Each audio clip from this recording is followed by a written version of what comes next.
Hello guys, share ko yung aking lulutuin ngayon, ginisang gulay. So naumay ako sa pinakbet, dinengdeng. So ginisa naman ang ating lulutuin ngayon. Nandyan ang ating ampalaya, talong, sili, okra, at saka sitaw, at saka kalabasa, yung zucchini. Ayan.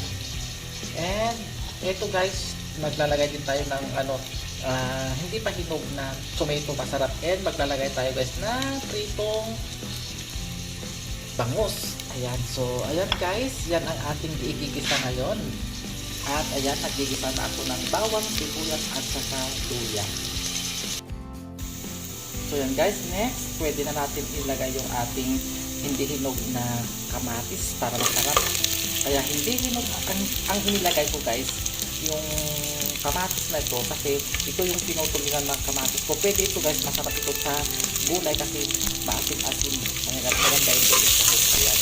Ano natin yan.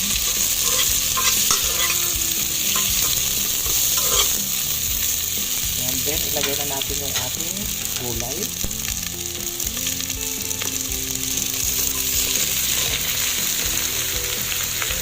Yan ang dami.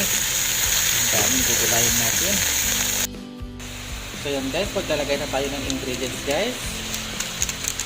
Yan, pang marinaman natin, magistara. And mag-a-add tayo guys ng konting bagoong. Then maglalagay tayo guys ng hot water. So yan guys, dinagyan ko na siya ng hot water, konti lang. At tatakpan na natin at lutuin natin yan ng 10 minutes. So dahil ko yun kakapsat, naluto dahil ito ginisak nga gulay yun nga at dati pagusta mga anak ko.